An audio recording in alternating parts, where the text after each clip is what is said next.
प्रधानमंत्री नरेंद्र मोदी के आह्वान पर आत्मनिर्भर भारत संकल्प अभियान हर घर स्वदेशी घर घर स्वदेशी के तहत आज बीजेपी के प्रदेश कार्यालय में एक प्रेस कॉन्फ्रेंस रखा गया, जिसमें बाबूलाल मरांडी ने कहा, हमारा भारत हर रोज आगे बढ़ रहा है।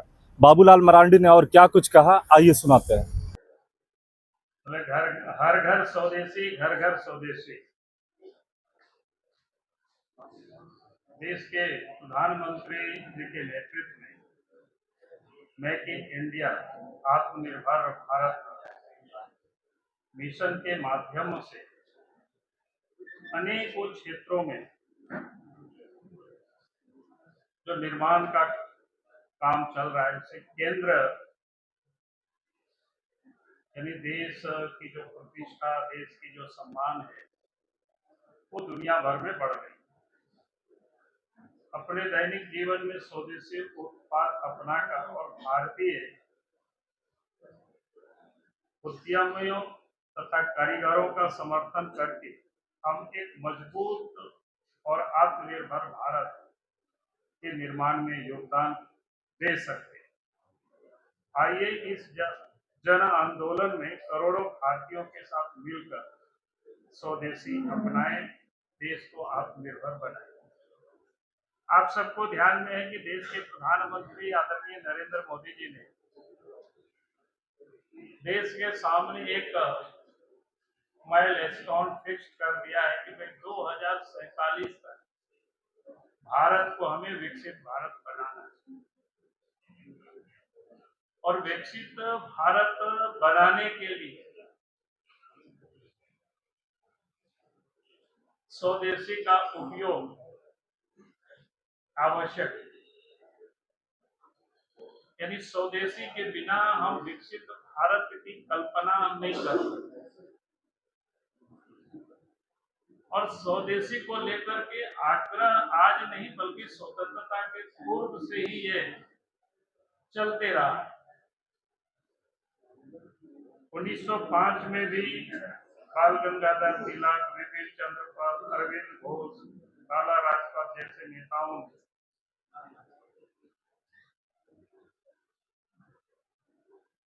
विदेशी वस्तुओं का बहिष्कार करना, देशी कपड़ों को उपयोग करना, यानी उन्हीं को हम खरीदें, यानी ये 1905 की बातें मैं कह रहा हूं। यानी आंदोलन बहुत पुरानी। और गांधी जी ने तो आंदोलन का प्रतीक, चाहे चंपारण की यात्रा हो, चाहे साबरमती से डंडी यात्रा हो, समुद्र तक जो नमक बनाने का, चाहे आप सबको ध्यान में होगा कि वो तो अपना प्रतीक ही बनाए थे, हथियार ही बनाए थे, चरखा और हस्तकरघा। तो कहने का अर्थ है कि ये स्वदेशी आंदोलन आज का नहीं है, ये वर्षों स्वतंत्रता के पूर्व से चल रहा है। क्योंकि उस समय भी लोगों को पता था कि भारत को अगर विकसित भारत बनाना है तो भारत को अपने पैरों पर खड़ा होना। इसलिए भारत की अतीत को अगर हम सब समझेंगे तो मौर्य काल में, यानी ईसा से भी 125 साल पहले पूर्व, विश्व की अर्थव्यवस्था में भारत की जो जीडीपी था 33% योगदान था। यदि आप सोच सकते हो कितना बड़ा योगदान भारत का था विश्व में। और इसलिए भारतवर्ष सोने की चिड़िया भी कहा जाता था। और उसी कारण से भारतवर्ष में दुनिया भर के जो आतंकवादी थे, आक्रांता थे, भारत को लूटने के लिए लोग आए। उसके बाद भी 16वीं शताब्दी तक भारत की जो अर्थव्यवस्था में भी 24.4% का योगदान था। तो ये आप सोच सकते हो किस प्रकार से। और अंग्रेज आने के बाद जो ब्रिटेन की जो जीडीपी थी उस समय भारत में जो प्रति व्यक्ति जीडीपी उस समय था वो ब्रिटेन से भी वो 60% अधिक। यानी हमारा देश इतनी संपन्न होने के बाद हम जब गुलाम हुए तो 200 वर्षों तक अंग्रेज ने भी राज किया। तो हम सबको पता है किस प्रकार से एक तरफ जहां यूरोप में औद्योगिक क्रांति हुई और भारत गुलाम था, तो वहां से बनी हुई वस्तुओं को देश के अंदर में उन्होंने डंप किया और यहाँ से कच्चे माल को ले गया। वो सब कहानी किस्सा आप सबको पता है। उस कारण से देश धीरे धीरे धीरे धीरे जब 200 वर्षों की गुलामी के कालखंड में और जब देश स्वतंत्र हुआ तो भारत की जीडीपी मात्र 4% रह गया विश्व के। आप सोच सकते हो उसके बाद भी आजाद भारत में धीरे धीरे काफी कम हुआ। उसका एकमात्र कारण था हमारी निर्भरता विदेशी वस्तुओं पर अधिक बढ़ती चली गई और इस कारण से देश पिछड़ता चला गया। यानी भारत की पूंजी बाहर गया, भारत के बेकार बेरोजगार नौजवान भी बाहर की ओर पलायन किया, देश में बेरोजगारी की समस्याएं भी बढ़ती चली गई। और इसलिए देश के प्रधानमंत्री नरेंद्र मोदी जी ने बार बार इस बात को कहा कि भारत को 2047 तक हमें विकसित भारत बनाना है। तो ये संकल्प लेना होगा कि हर घर स्वदेशी और घर घर स्वदेशी, अधिक से अधिक स्वदेशी वस्तुओं का हमें उपयोग करना। स्वदेशी से देश के प्रधानमंत्री ने कई बार कहा है, सार्वजनिक रूप से कहा है,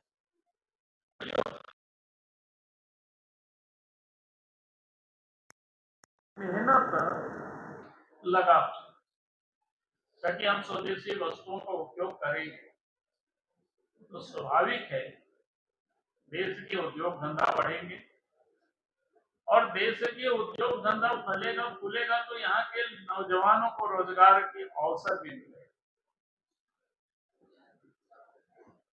इसलिए ये अभियान भारतीय जनता पार्टी ने शुरू की है। उसमें से कुछ चीजों को आप सबके सामने में थोड़ी सी रखना चाहूंगा कि भारत में किस प्रकार से विनिर्माण के क्षेत्र में भारत एक शक्ति का केंद्र के रूप में उभर रहा है। यदि मोबाइल्स को ही लेंगे जो हम सब उपयोग करते हैं तो 2014 में भारत वर्ष में मात्र उसका 2 यूनिट था। आज देश भर में 300 प्लस यूनिट यानी फैक्ट्रियां लग गई और आज भारत में जो बिकने वाला जो मोबाइल है वो 99.2% मोबाइल आप मेड इन इंडिया। कोई सामान्य बातें नहीं है। खिलौना पहले हम सब विदेशी आयात करते थे, अब विदेश से आयात घटा है। अब आयात विदेश से जो घटा है वो 52% घट गया और निर्यात जो हमारा बढ़ा है 239% बढ़ा है और 153 देशों में आज खिलौना का निर्यात हो रहा है। आप जरा इसको समझ सकते हो। पहले मोबाइल फोन ही 1,500 रुपया 1,500 करोड़ का 1,500 का निर्यात होता था 1,500 करोड़ का। अब बढ़ करके मोबाइल 2 लाख करोड़ रुपया का 2025 तक में ये निर्यात होता है। जरा आप सोच सकते हो किस प्रकार से भारत विनिर्माण के क्षेत्र में अपना एक मजबूती से आगे बढ़ रहा है। ऑटोमोबाइल के सेक्टर में ट्रैक्टर के निर्माण में विश्व में पहला स्थान पर भारत है। बस निर्माण दूसरी स्थान पर है। हैवी ट्रक उत्पादन तीसरा स्थान पर। उसी प्रकार से वित्तीय वर्ष 24-25 में 7.55 से 7.65 लाख पैसेंजर व्हीकल्स यूनिट्स का निर्यात हुआ है भारतवर्ष, जो 23-24 में 6.72 यूनिट से बढ़कर के आज 12 से 14 यानी प्रतिशत की बढ़ोतरी हुई है पहले की तुलना में। तो ये किस प्रकार से इसमें 4.5 करोड़ से अधिक लोगों को रोजगार मिला हुआ है, जहां भारत विश्व का छठा सबसे बड़ा निर्यातक देश। रक्षा क्षेत्र में भी उसी प्रकार से रक्षा का निर्यात 34 गुना बढ़ा है, 34 गुना बढ़ा है। 2013-14 में 866 करोड़ रुपया का रक्षा निर्यात हुआ और 24-25 में 23,622 करोड़ का रक्षा निर्यात हुआ। डिफेंस के सेक्टर में कई स्वदेशी प्रणालियों को विकसित किया गया, चाहे नागास्त्र हो, ड्रोन हो, आकाश गिर डिफेंस सिस्टम हो, जिसमें आकाश मिसाइल वगैरह जो शामिल है। फार्मा और बायोटेक में भी दुनिया की फार्मेसी आज विश्व के जेनेरिक दवाओं का 20% और वैश्विक वैक्सीन का 60% भारत दुनिया को सप्लाई करता है। भारत का निर्यात आज 200 से अधिक देशों में है। इसमें यूएस को ही 40% और यूके को 25% दवाएं भारत से ही जाती है। बायोटेक जो स्टार्टअप है 142% की वृद्धि हुई है। उसी प्रकार से डिजिटल इंडिया विकास में आप सबको ध्यान में है ही, जहां 2014 में 25 करोड़ 15 लाख लोग इसके यूजर थे डिजिटल यानी मोबाइल में, आज 2025 में 98 करोड़ यूजर्स हो गए। ऑप्टिकल फाइबर उस समय 10 crore kilometre, optical fibre 10 crore kilometre वार्षिक उत्पादन इतना हो रहा है और 100 से अधिक देशों को आप उसको निर्यात किया जा रहा है। यूपीआई जून 2025 में 24.3 लाख करोड़ का लेन देन किया, 675 बैंक से जुड़ा है और उपयोगकर्ता यानी 491 मिलियन उपयोगकर्ता है और उसका जो व्यापारी है 65 मिलियन ऐसी। यानी इस प्रकार से हर क्षेत्रों में स्वच्छ हरित या नवीकरण के बिजली के क्षेत्र में, सौर ऊर्जा हो, पवन ऊर्जा हो, आज दुनिया में चौथे स्थान पर है। सौर क्षमता क्या कहते हैं इसको 39 गुना बढ़ा है, 282 जहां गीगावाट के 2014 में, आज 110.9 गीगावाट 2025 में। तो इस प्रकार से आप देख सकते हो हर क्षेत्र में भारत आत्मनिर्भरता की ओर आगे बढ़ रहा है, चाहे मंगलयान हो, चंद्रयान हो, आदित्य L1 हो, गगनयान हो।